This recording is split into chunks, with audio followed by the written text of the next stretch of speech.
Hello friends, this is Jyotsna. Welcome to reminder study. आज हम करने वाले हैं chapter 14 that is water. And water is very important.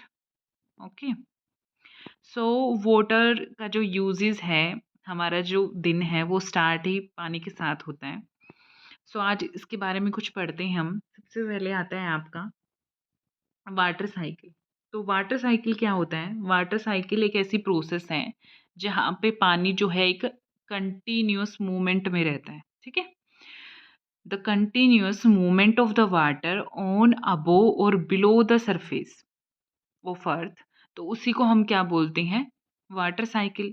अब वाटर साइकिल में आपकी कुछ इंपॉर्टेंट टर्म्स आती हैं जो मैंने आपको पहले भी बताई हैं। First is the evaporation. Okay, first क्या आती है आपकी? फर्स्ट आती है एवोपरेशन। सेकंड आता है आपका ट्रांसपिरेशन। सेकंड है आपका ट्रांसपिरेशन। थर्ड आता है आपका कंडेंसेशन। कंडेंसेशन। एंड फोर्थ है आपका प्रेसिपिटेशन। ओके, तो ये है आपका फर्स्ट था आपका वाटर साइकिल में आपका एवोपरेशन। अब एवोपरेशन प्रोसेस क्या होती है? जहाँ पे लिक्विड जो है किस में कन्वर्ट हो जाता है? वेपर की फॉर्म में कन्वर्ट हो जाता है। तो जैसे हमें पता है कि सीज हैं, लेक्स हैं, ठीक है, उनमें जो पानी होता है, उनका जो पानी होगा वो हीट होके किस फॉर्म में कन्वर्ट हो जाएगा? वेपर की फॉर्म में कन्वर्ट हो जाएगा। अब सबसे पहले जो वाटर साइकिल का सबसे पहला स्टेप है वो कौन सा है? एवोपरेशन है। अब वो हीट कैसे होगा? पानी जो पोन्ड्स में, रिवर्स में, लेक्स में या फिर सी में है, वो होगा सन की हेल्प से। सन जो है एनर्जी देगा। सन से जो हीट आ रही है उसकी उस हीट से जो है पानी क्या होगा? एवोपरेट होगा। पानी का जो है वेपर्स फॉर्म में बन के वो ऊपर चला जाएगा।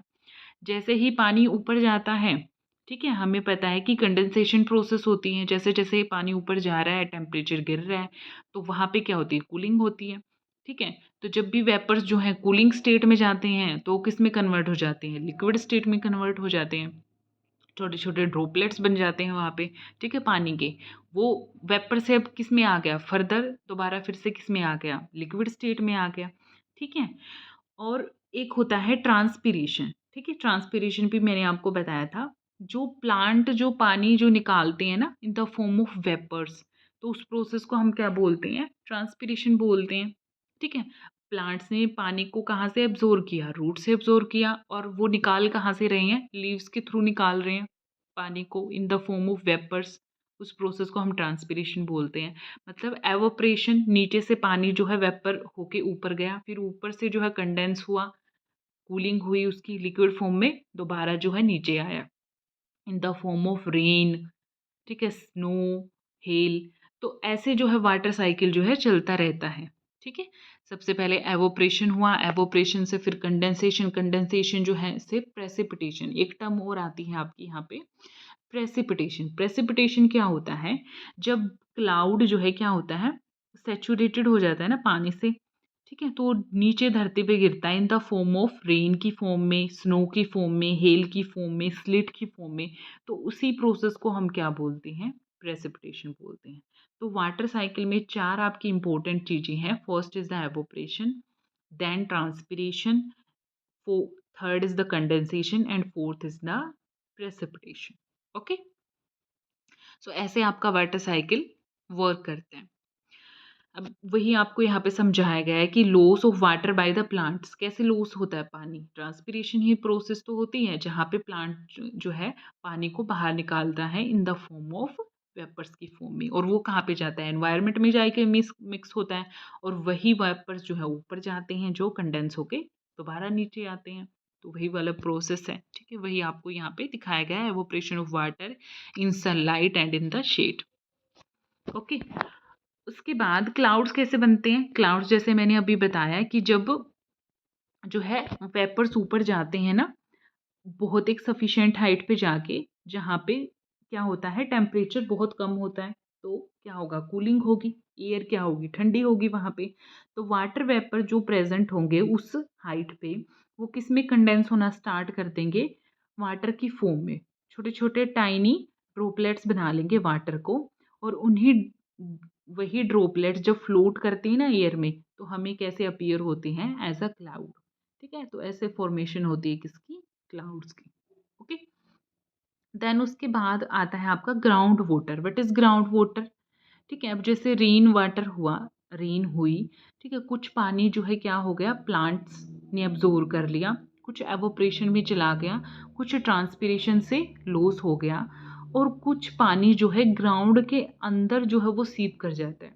ठीक है? बिल्कुल ग्राउंड के अंदर वाली लेयर्स में चला जाता है। उसी पानी को हम क्या बोलते हैं? ग्राउंड वाटर बोलते हैं। Okay, so groundwater is the source for many lakes as well.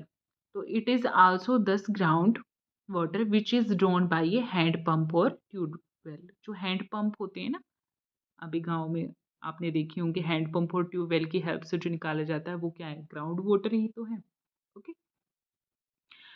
सो उसके बाद आता है आपका वाटर साइकिल। हमने देख लिया जो सर्कुलेशन होती है पानी की हमारे एटमॉस्फेयर में, कैसे? एवोपरेशन, कंडेंसेशन और ट्रांसपिरेशन और प्रेसिपिटेशन। अब यहाँ पे एक क्वेश्चन आता है, अगर अगर पानी जो है ज़्यादा, अगर रेन जो है वो ज़्यादा हैवी हो जाए तो क्या होता है? तो फिर आता है फ्लड, जैसे इस तरीके से यहाँ पे इसको दिखाया गया है। ठीक है? We all know very well. और अगर बारिश कम हो जाए तो फिर क्या होगा? फिर ड्रॉट आ जाएगा। ठीक है? मतलब अगर पानी ज़्यादा है तो उससे वाटर साइकिल पे इफ़ेक्ट पड़ेगा ना, जो वाटर साइकिल में जो-जो प्रोसेस है वो सारी अफ़ेक्टेड होगी। ठीक है? क्या होगा? ट्रांसपिरेशन नहीं होगा। ठीक है? उस प्रोसेस में जो होगा, कंडेंसेशन, प्रेसिपिटेशन, मतलब जो भी स्टेप है वो सारे अफ़ेक्टेड होंगे। ओके, तो इस तरीके से आपको बताया गया है how can we conserve water. अब वाटर को कंजर्व करने का तरीका जो है होता है एक, जिसको हम क्या बोलते हैं? Rain water harvesting. जो बरसात का पानी होता है, बारिश का पानी होता है, उसको हार्वेस्ट करना, उसको स्टोर करना।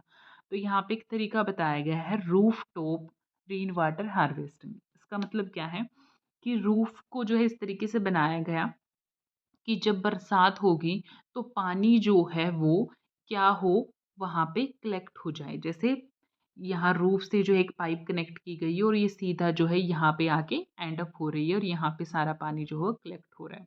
तो ऐसे वाली प्रोसेस को हम क्या बोलते हैं? Rain water harvesting. तो collecting rain water in this way, जो इस तरीके से दिखाया गया है, उसी को हम क्या बोलते हैं? Rain water harvesting. Rain water को हार्वेस्ट करना, कलेक्ट करना, this process is known as rain water harvesting. Okay, तो ये था आपका वाटर का चैप्टर, जिसमें हमने क्लाउड्स के बारे में पढ़ा। What is condensation, what is drought. अगर पानी बरसात होगी नहीं तो सूखा हो जाएगा, ड्रॉट हो जाएगा।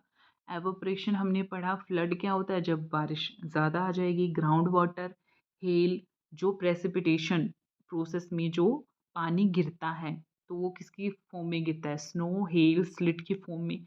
ओशन, रेन वाटर हार्वेस्टिंग क्या होता है? स्नो क्या होती है? Water vapour and water cycle.